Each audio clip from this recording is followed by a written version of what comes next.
Hello, nervous system ninjas. Dr. Renee Ostertag here with Bentley's Dog Treats and a dog. And today we are going to be exploring what is a nervous system ninja and how does it show up in your life? There's so many unknowns in life, and a nervous system ninja is confident in their skills in navigating and dealing with the unknown. So stick around. We're going to have a conversation today. It's going to be a little shorter and a little tighter. First up, more important than probably most things. Can you hear me? Can you see me? Give me a like and a thumbs up if you can. Marcus is very interested in seeing and hearing me, and more specifically, the amazing rawhide kebabs. I should probably get some sponsoring or something for dog treats here pretty soon. Can you hear me? Can you see me? I'm playing around with a different microphone, not microscope. This here is a microphone. I, I am such a delight when I crack myself up. I think I'm so weird. Owana! Okay. Owana, now that I know you can hear and see me well, thank you. Mr. Marcus Barcus Aurelius. Marcus, come on up. Come up, up, up. He's like, but I'm not supposed to jump on people. Come on up. There you go. This is my dog, Marcus. Oh, let's see. We're working on a new trick, so stay tuned here. Marcus, sit, spin. Oh, that's a good spin. Say hello to the YouTube friendly folks. There you go. Oh, YouTube. I want to say thank you for being here live or later. Later, alligator. What is your name? It'll show up when you type, where are you tuning in from? Time in, tune in. I make up language all the time. Chime on in and tell me where you are tuning in from. And it is Monday, June 5th, 6523. I'm sure there's some numerology around that. My question for you today, how do you, when you listen to the word the unknown, how does that live in your body? How does the word the unknown live in your body? Today, we'll mostly be touching on what is a nervous system ninja. And this could very well be the start of a new series. Stay tuned. It's unknown. So tell me, when I hear the word unknown, I have like a clench abdominal bracing in my stomach. My breath gets a little more shallow. I also feel a lot of excitement. I was not expecting that answer. And I'm expecting that maybe you will have a body response in the unknown that may or may not be expected to you, but get curious. What is it? Because that is one of the key ingredients to being a nervous system ninja, is being curious. So tune on in. How do you like the unknown? Oh, Owana, first physical thing I felt was a knot in my stomach and shallow breath. We are in it to win it together, my friend. The unknown is oftentimes a very terrifying thing. So we're going to start today with a little story about a piece of origami. Doo, doo, doo. So this little thing here was made by a neighbor of mine. And I live in a condo building, and there's 10 floors and stairs or an elevator that you can use to traverse between the floors. Right outside my home, the condo unit that I have, is the door to go down the stairwell. And there's one of those push bars where you push to open up the door. And I went to open up the door and I jumped because this thing was sitting like right on the little push. It's just sitting there. Now, I thought that was kind of hilarious. I had this massive startle response because of this unknown, unexpected thing. And then it yielded an unpleasant sensation in my nervous system, kind of like Owana's knot in her stomach. What's your relationship to the unknown, my friends? When you type it in, it helps you learn. And the more you know about how your body works and responds, the better you can get at navigating it and giving yourself a sense of control here. Okay. So I have this massive startle response and then I laugh. I laughed because of the absurdity. This is a piece of paper. And my nervous system responded like I was going to freaking die. Like there's some like massive, unknown, unexpected thing there, and it could kill me. Do you see the freeze response, the startle, the shock on my face? And I had this massive startle response. And then I'm totally freaked out. And I realize it's not a big praying mantis or some other giant insect that probably also can't kill me, by the way. But once I realized that this perceived threat was not dangerous and it could not hurt me, I laughed. And I bring this up, there's more to this story because there's a lot of things in life acting like origami birds where they're posing as a threat, responding as though they're dangerous, and they may not actually be dangerous. So, terrified, unknown, massive startle response, and then I relaxed and laughed. And I think that's really a very resilient nervous system ninja response there. Have you had anything unknown or shocking come up to you recently? And how did you respond? How quickly did you recover? How quickly did you find the laughter after the tears or the shock or whatever it was? Things in life are going to shock us. Things in life are going to make us sad and scared, and that's okay. We can train our nervous system to recover quicker, better, faster, with less demolition and destruction along the way in our health, healing, and happiness in body and mind. So that's a nervous system ninja. Now, let's go on to part two of this three-part story because it's not always peachy keen roses and fairy tales. Look how great I recovered. It doesn't work that way, my friends. So an hour later or 2 hours later, I go to the door again. I know this is there. I have already had the startle response.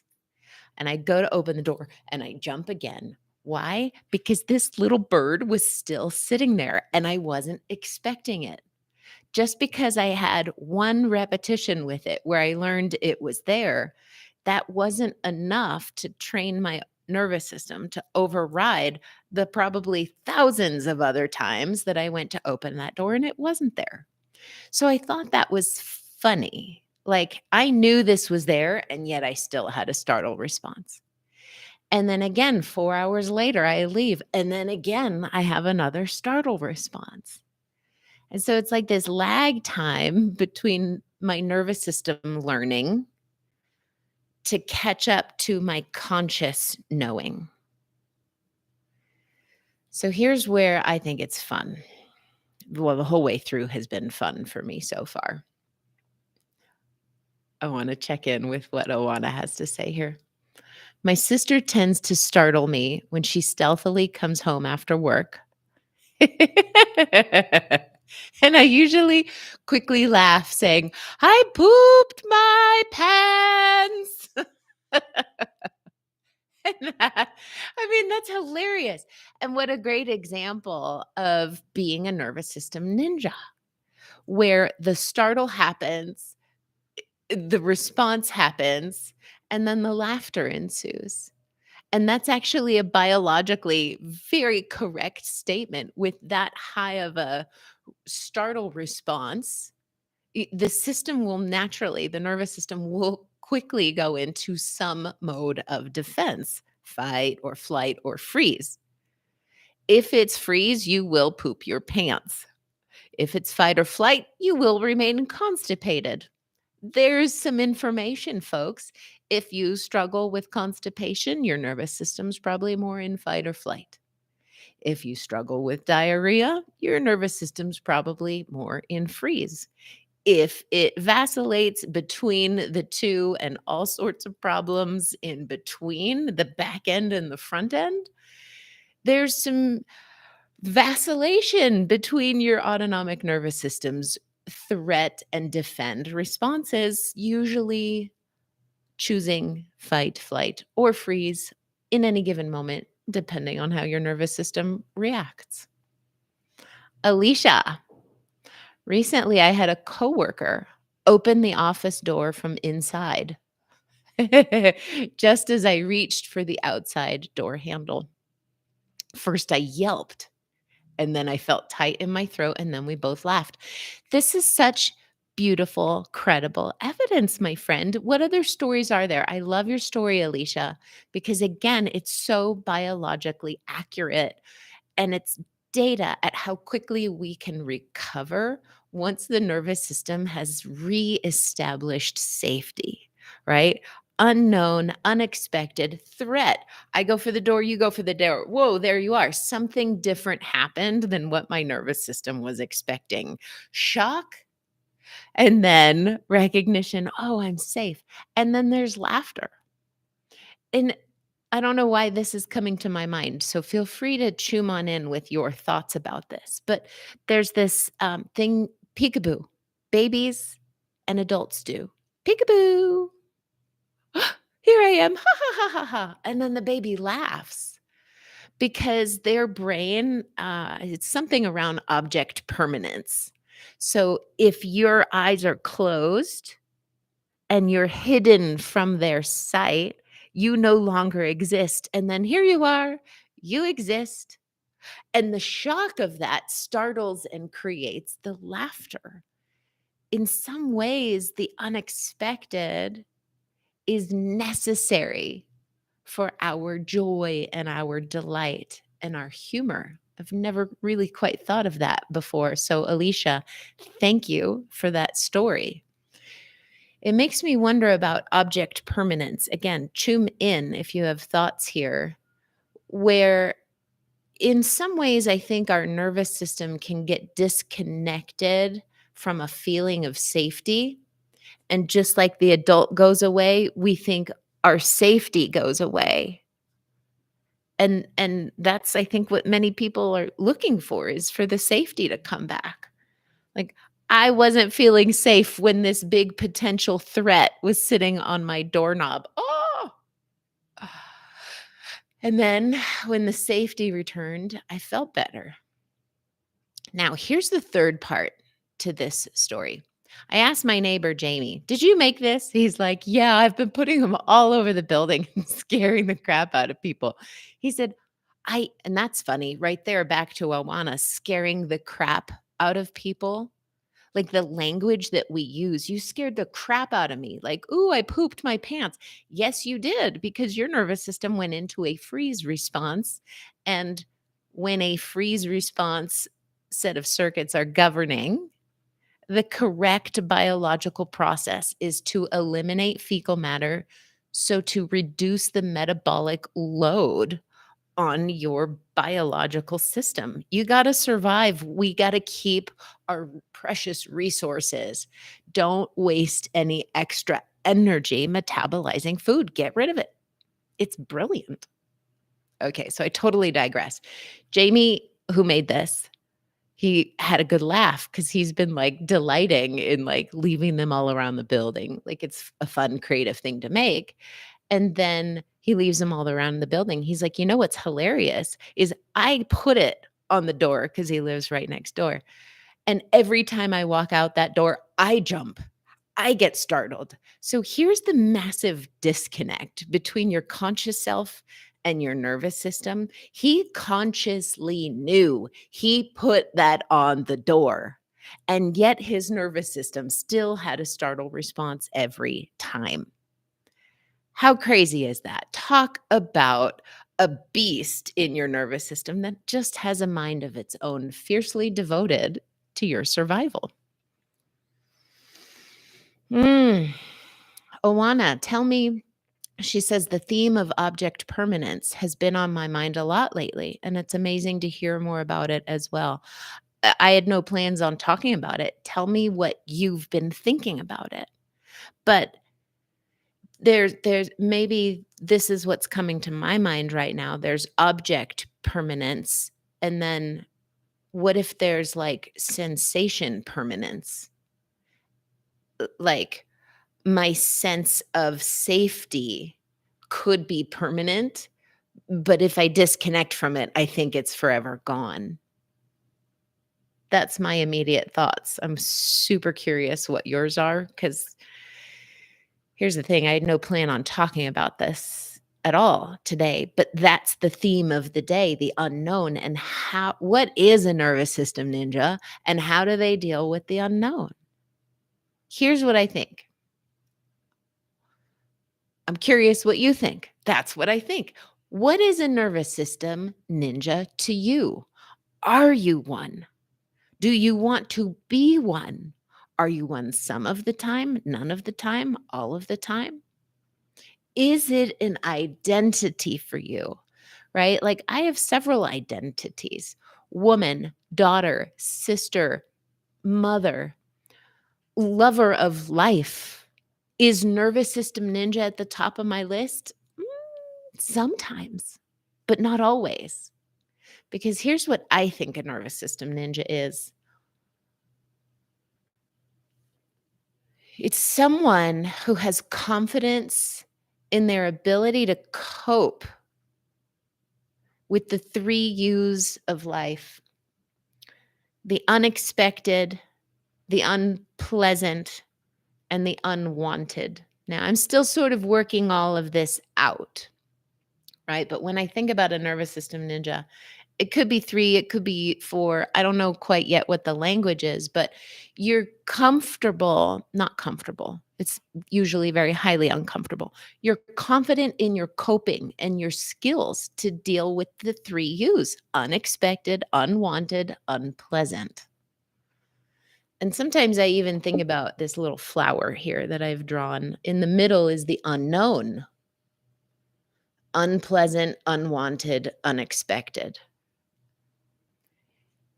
This was known, and yet there was still a startle response.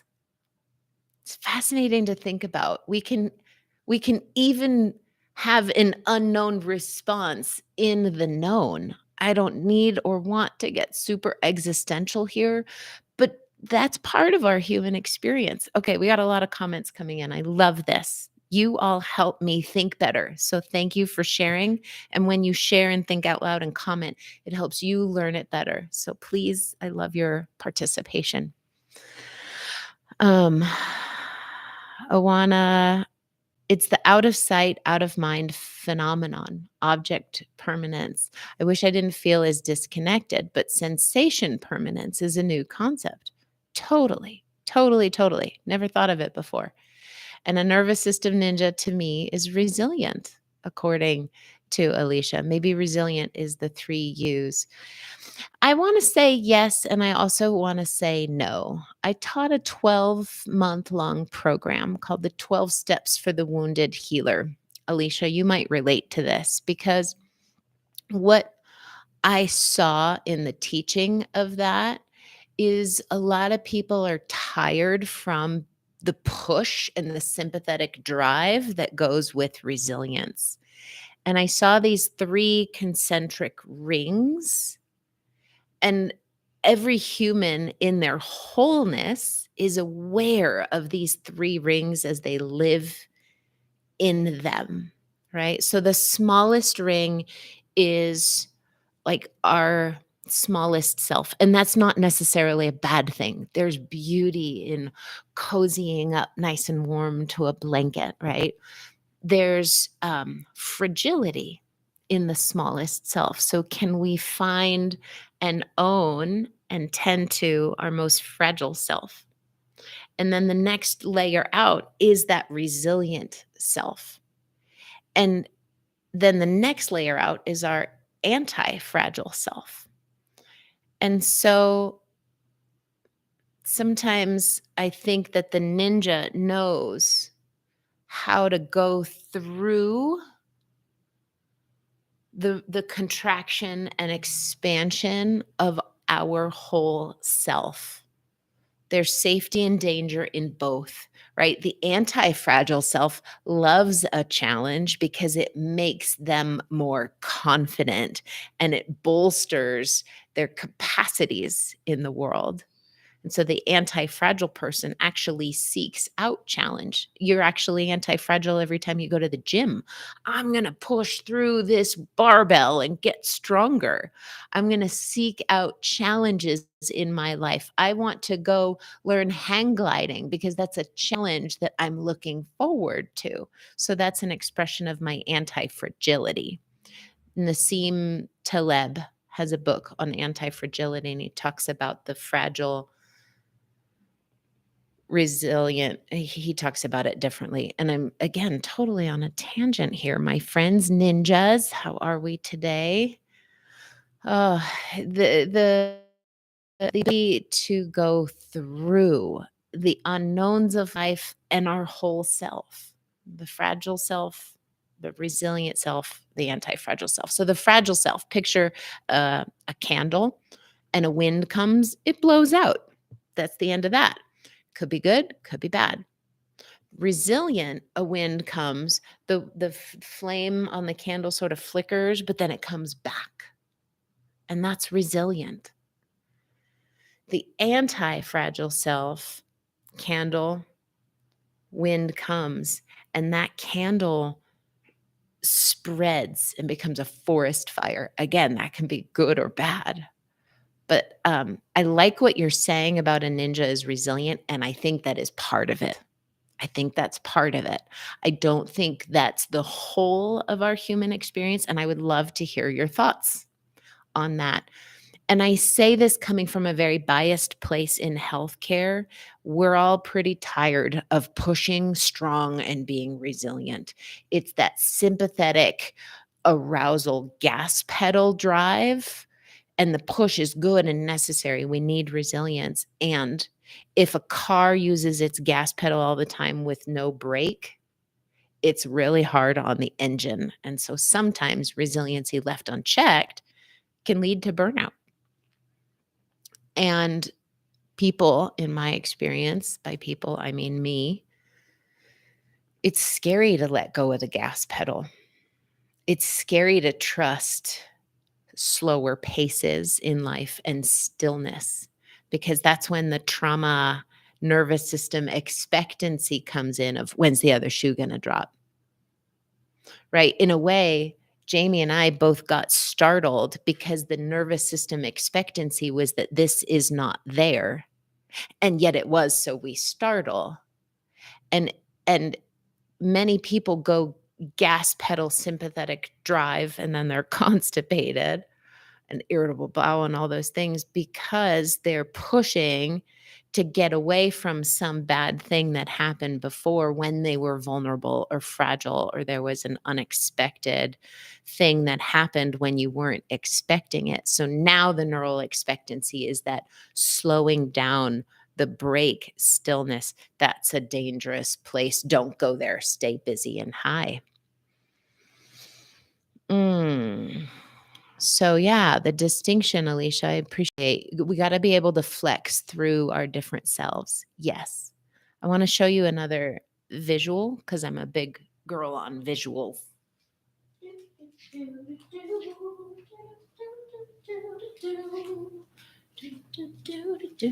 This is a Hoberman sphere, and I think of it like our thoracic cage.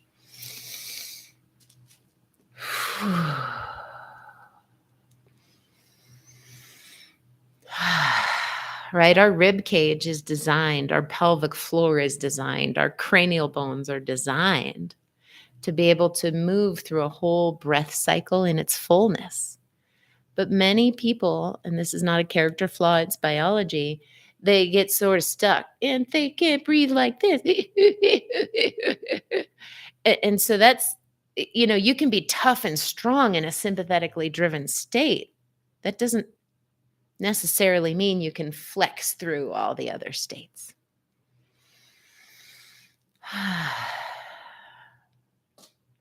Awana, an adequate reaction to a stimuli. It sounds simple, but the nervous system is so complex. Yes. And I say that with a great degree of discomfort and humility and hope. I have been in healthcare for 23 years, and I have thrown a lot of spaghetti at a wall to try and see what sticks. Now, why are we throwing spaghetti at a wall? Because people are in pain, whatever kind of pain it is. And pain is a very complex phenomenon that is actually a construct of consciousness. So until we understand consciousness, we won't understand pain. So we can't fix it or make it better per se. We can throw spaghetti at a wall and look for pattern recognition. Oh. Lala Nelly, quiet time fills me with dread. If you have a history of trauma, you probably can relate to this. And that, yeah. Here's the thing. When you're a nervous system ninja, that doesn't necessarily need to be a problem because you have confidence in your ability to cope. Now, quiet time fills me with dread. Many people can relate. The nervous system is so complex. Owana said it. It's all true. So everything we're dealing with here on some level or layer is complex and unknown. So how do we navigate that? I think curiosity is always a good starting point. And here's what I've seen with a lot of people. When there is a plan, it helps with a sense of safety. In the unknown, we have a plan. Things may or may not go according to plan, but there is a plan. So, my recent favorite has been The End of Trauma, a book by a guy named George Bonanno. 4 decades of psychological research on what and how do you actually create this possibility in your life. I think it's developing this identity of confidence in my ability to cope with the unknown, the unexpected, the unwanted, the unpleasant, all the uns of life. Maybe that's what it is instead of 3 U's, the uns of life. And I'm not talking United Nations, my friend, although I do want United Nations inside of me and all my parts. The uns, the unexpected, unknown, unwanted, unpleasant, they are a part of life. We can resist them all we want. We can try to outrun them all they want. They will still be there. Good news and bad news, my friends. The good news about this is that we can develop confidence in our skills and our ability to lean into a plan. So, this beautiful work talks about how important it is to have a flexible mindset as opposed to a rigid mindset. A rigid mindset, bad thing happened in life. This is the worst ever. Now I'm making fun of myself. Okay, I'm not making fun of any of you, but this is the worst. And then that motor program gets locked into place. And then the worst thing that ever happened ends because everything in life does, but I stay stuck in my body motor program of that particular emotion and I keep playing it out unbeknownst to myself. It's not something I'm doing, it's something my nervous system got programmed to do.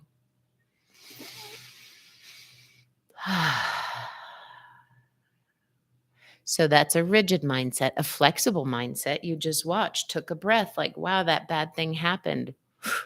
Response, because you can't change it. Your system's going to react how it reacts. I'm going to have the startle response that I do. Whether or not I know it's there, the startle response will happen. How quickly after am I aware of that walk down rigid program?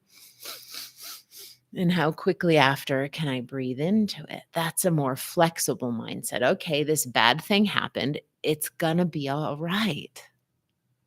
Let me just figure out what I need to do. And a nervous system ninja is aware that usually the first right answer is to relax and stay present to whatever's happening in my nervous system so I can restore a sense of control over the beast if needed. Because an out of control beast, a nervous system that's acting like the world is a dangerous place in response to origami birds everywhere, that's a very unpleasant place to be. So we can learn skills to be more flexible in our mindset, which lives in our bodies. Tony, Lala Nelly, it's good to see you. Phew. Okay.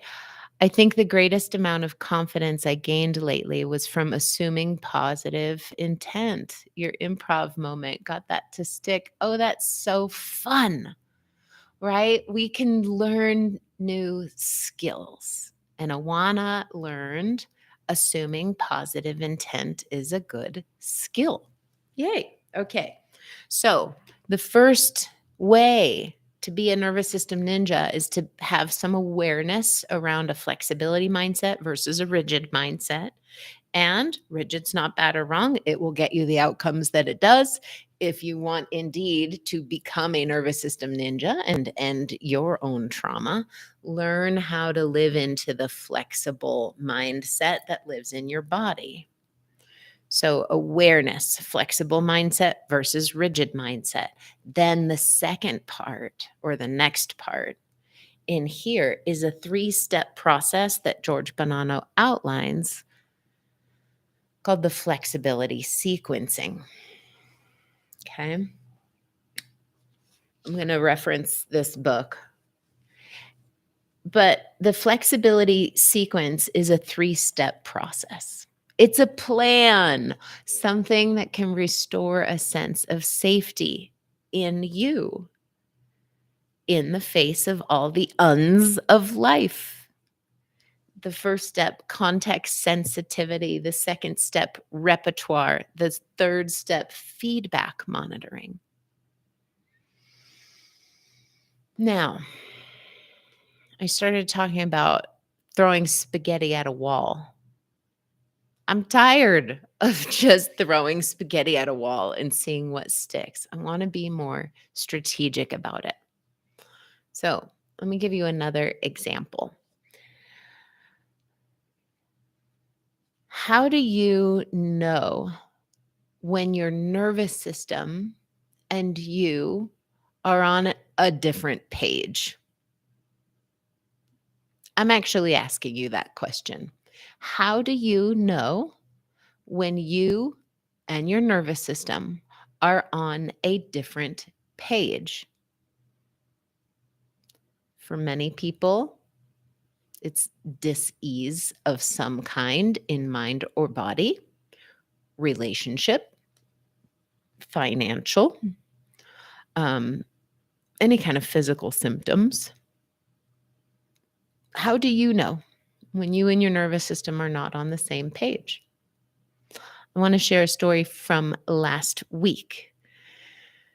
I think one way to gather data and know is your nervous system on the same page as you or not, is when there is an exaggerated response to a stimulus.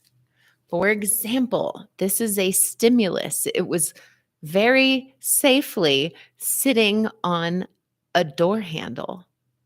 And yet I had a very exaggerated response to a completely objectively safe and absolutely benign object, as did the person who put it there. Okay, so that's a clue to you. When there's an exaggerated response to the stimulus, that's a tell for you that you and your nervous system aren't on the same page. And the more you're not on the same page, the more you're going to be suffering. Jody, good to see you, my friend. When you're going into your automaton mode, auto, I must get done, I must do this, I must go according to plan and progress. Like, that's not flexible at all. It's very rigid. That automaton survival mode. I must survive, I must do this. My nervous system lives there quite often, as evidenced by the fact that I had a massive startle response 3 times, twice knowing this was there. So yeah, disconnect. Oana, when I want to do something and my nervous system doesn't help, I'm not in self energy. The 8 C's, absolutely. And now that makes me curious. What if your nervous system thinks it's helping? Because not all help is helpful, but that doesn't necessarily mean its underlying intention isn't positive. And I know that you know what I'm talking about. So let's, if you want to bring in some curiosity there, that's what came up for me. Alicia, when my nervous system and me are not on the same page, the best way for me to describe it is one side of me is going fast and one side is going slow, like I'm out of sync. Totally. And the absolute image that comes to my mind is trying to drive with your foot on the gas pedal and the brake pedal at the same time. Super hard on the engine and creates a lot of frustration. The other image that comes to mind is Sisyphus, like push the rock up the hill and down it falls, push the rock up a hill and down it falls. Like, what's the point of doing that? Let's get me and my nervous system on the same page, because then we can be a little more congruent and dance through life with a little more joy. Thank you for that gorgeous sharing, Alicia. Solo mija. It's beautiful to see you. Your nervous system and you are not on the same page when you're doing something and I want to do or I'm thinking something different. Absolutely. Absolutely. Now, a lot of people will keep them stuck in that very same mode of operation and call it self sabotage and beat themselves up, only further biologically reinforcing that pattern. So, a nervous system ninja does not participate in that strategy because it's ineffective.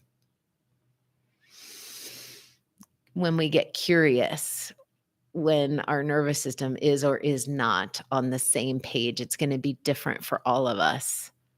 How do we use the skills of a nervous system ninja to navigate that, to deal with that? I really lean heavily into the plan that George Bonanno created here. So the first step, context sensitivity in the flexibility sequence. So context sensitivity, when I saw this thing, the self-talk questions. Well, first of all, context, like what's actually happening here? It's a great way to pecklity, not like obla di obla da, obla di obla da, the Beatles, da da da da, life goes on. So when there is a disconnect and you and your nervous system are not on the same page, context sensitivity. What's the context here? Let me take a step back as best as I can, because sometimes it's a fast moving train and I validate that. But context, let me be sensitive to the context in this moment. The context is this bird is not dangerous. Last week, I got triggered out of my gourd trying to figure out some graphic design on Canva. I am not one who considers herself a graphic designer, nor do I want to be one. I want to have the support of one on my team. But me trying to figure out graphic design on Canva, I was a phenomenally raging lunatic last week for like 2 hours on the computer. It ruined the whole rest of my afternoon. Marcus was very sweet. He came over to me at one point, and that's what jolted me into becoming aware of the context here.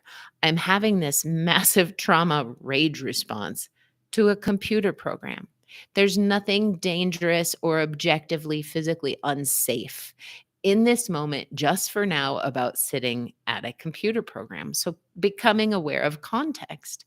There are times where the context is dangerous and action does need to be taken. And that's a good time to really be dialed in with your nervous system. And if flight, fight, freeze are good responses, go with it. That's a great choice. So when context sensitivity comes up, that's the first step in adopting this flexibility mindset. What is happening? And what do I need to do here?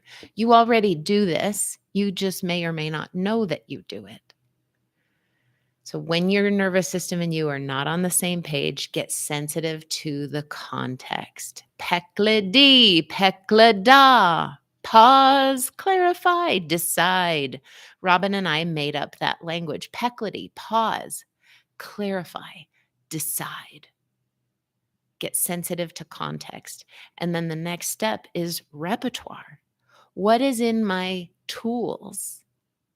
What's in my tool? What tools do I have in my toolbox right now? What's available to me in my repertoire that I can do to help me and my nervous system start getting congruent again?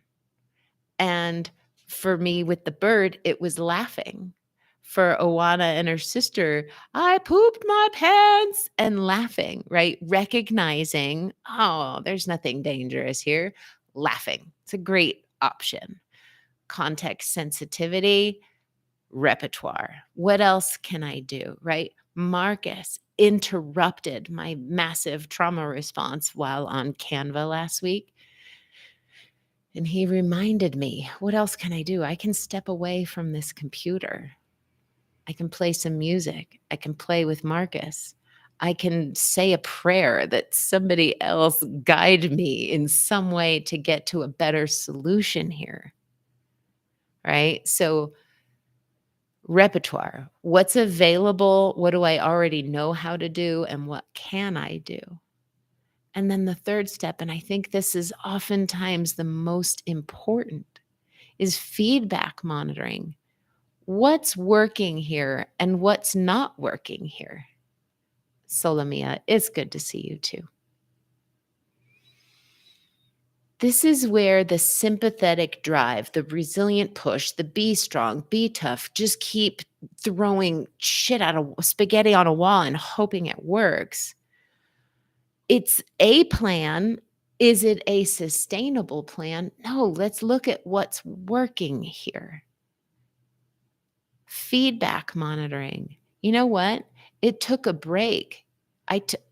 It worked for me to take a break from Canva and playing graphic designer. What's working for me to create thumbnails and other creative expressions, I don't know yet. But I know what's not working, and that's a good place to start. Pause, clarify, decide what's needed, and then it goes back to context sensitivity. What's working here? What can I do? Is it working? It's valuable information when something is not working. And we do need, I think, to be able to go stiller, pause, foot off the gas just a little, and look around, get curious. What's working here? What's not? You know what I did with this? 2 things. I went to the door and I really forced myself to relax and reminded myself the bird's here. It's okay. There's nothing dangerous about it. It's not going to fly up and kill me. Like there's no problem here. And I taught my nervous system to relax in the face of the perceived threat. You know what I did next? I took it off the push. I was like, this is too much work. I just want to leave my place. I'm not going to force myself to calm and relax every time. And so I now have it on a little bookshelf at home to remind me in a way. This is kind of what trauma is in many ways. I'm not intending to diminish anybody's very real and awful suffering. I have plenty of it my own, and yet I'm getting really tired of being haunted by ghosts of trauma past as they live on in my body and mind and hijack me from present day reality. And that's why I'm here, becoming a nervous system ninja with all of you. We're discovering all of this together. How do we navigate the unknowns of life with more ease, more confidence, more clarity, more trust, more safety in the context of life that's going to always, on some level, remain the same? The unexpected, unknown, unwanted, unpleasant, they're here to stay. So we get to learn how to navigate them differently. Okay, that's the nutshell of what I wanted to talk about today. What a nervous system ninja is and how they show up. And I'm learning right alongside of you. I think that it's a better identity to have than a victim. Victims are part of life, but I like that the ninja can help my internal victim that just had an injury and didn't get enough healing and compassion. I like that my internal ninja knows how to coach my rescuer and stop rescuing people where it's not needed or helpful anymore. I like that my inner ninja can support my persecutor to grow up into more of a challenger. I like that my inner ninja knows how to trust my own human system and know that it doesn't have to have all the answers. And that if I wait long enough in my human tube torus, something will come around that will give me some help of some kind. Okay. What are you taking away from today? Here I said I wasn't going to go as long, and it's 47 minutes in. What are you receiving from today's discussion? What aha, insight, clarity are you walking out of here with? Jody Mitchell, allowing the moment to actually be in the moment. You know, Jody, I appreciate you saying that. And it's so simple, and yet in my experience, oftentimes very complicated or complex or difficult, because it does require a surrender in a way, uh, an invitation to trust and sort of loosen my grip on control. And parts of me are totally on board with that, and other parts of me are like, no, no, no, no, no. We need a plan. Well, how do I do this? I follow the sequence. Okay. All right. Okay. I'm willing. I'll be very present to my nervous, anxious, excited, kind of delighted terror of life. I think about my improv teacher all the time. Level 3 living. Level 1, it's unexpected. You don't know what's going to happen. It's scary and you're ineffective. Level 2, it's unexpected. You don't know what's going to happen. It's scary. You're effective and probably pretty tired from pushing. Level 3, it's unknown. It's unexpected. You don't know what's going to happen. That's scary. And that's exactly what makes it fun. That's available for you as a nervous system ninja. I love this. Creation coach. I haven't seen you in a minute. Good to see ya. I liked when you talked about the 3 inner circles and the expansion and contraction. Yeah, I liked it too, because that's very tangible. That's very physical. How's my rib cage? How's my breath pattern? Like it or not, it's giving me data and feedback as to how the car is running. How's the engine performing? It's a very tangible physical thing. That's why I went into physical therapy. I left my first class first day of philosophy, and I dropped the class because I couldn't tolerate the intangible. I needed measurable data. Give me an elbow and a goniometer so I can measure it. I don't care why the philosophy of the tree is where the tree is. It's just there. Let's move on. I didn't have capacity at that time for the unknown. So I went physical, and I'm so glad I did, because the physical represents how the non-physical is affecting us. It's beautiful. Anybody else have any insights from today? What is a nervous system ninja? You know, I think curiosity is key, and recognizing when we have these exaggerated responses to a stimulus. It's an invitation, it's an opportunity to pay attention. It's like a gas light on your dashboard, like, yo, you're out of gas. Like an exaggerated response to stimulus is telling you there's something underneath here that needs attention.